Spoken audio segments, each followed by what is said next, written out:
தமிழக வெற்றி கழகத்துக்கு கொள்கையே இல்லைன்னு சொன்னவங்களாம் இந்த வீடியோவை ஸ்கிப் பண்ணாம முழுசா பாருங்க. அதாவது இது வரைக்கும் சினிமாவில மட்டுமே நிறைய ஹிஸ்டரியை மேக் பண்ண நம்ம முதல்வர் விஜய் அவர்கள் அரசியல் கட்சி தொடங்குனதுல இருந்து குறிப்பிட்டு சொல்ல போனா இந்த 2026 எலெக்ஷனுக்கு அப்புறம் அரசியலையும் நிறைய ஹிஸ்டரி அவர் மேக் பண்ணிருக்காரு. குறிப்பா முதல்வர் விஜய் அவர்கள் இன்னைய அரசியல் களத்துல என்ன ஹிஸ்டரி மேக் பண்ணிருக்காருன்னு சொல்லி பார்ப்போம். அதாவது முதல்வர் விஜய் அவர்கள் தலைமையில பதவியேற்ற அமைச்சரவையில மொத்தம் 7 மினிஸ்ட்ரி பட்டியலினத்தவர்களுக்கும், அதாவது 7 நபர்களுக்கும், 4 மினிஸ்ட்ரி 4 பெண்களுக்கும், அது மட்டும் இல்லாம இந்தியன் யூனியன் முஸ்லீம் லீக் அதோட விசிகா அதாவது விடுதலை சிறுத்தைகள் கட்சிகளுக்கும் அமைச்சரவைய அதாவது அதிகாரத்தை பகிர்ந்தளிக்கப்படுகிறது.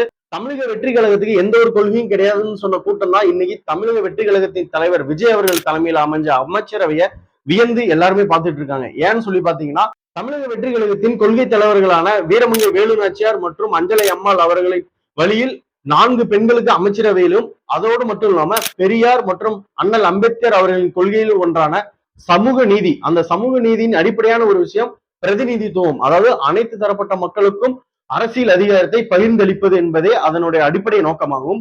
தமிழக வெற்றி கழகத்தை பார்த்து எந்த ஒரு கூட்டம் கொள்கையே கிடையாதுன்னு சொல்லிச்சோ, இன்னைக்கு அதே கூட்டம் தான் பெயரளவுல கொள்கை தலைவர்கள் இல்லாம செயலளவுல செஞ்சு காட்டியிருக்காங்க தமிழக வெற்றி கழகம்னு வியப்படைஞ்சு பாக்குறாங்க.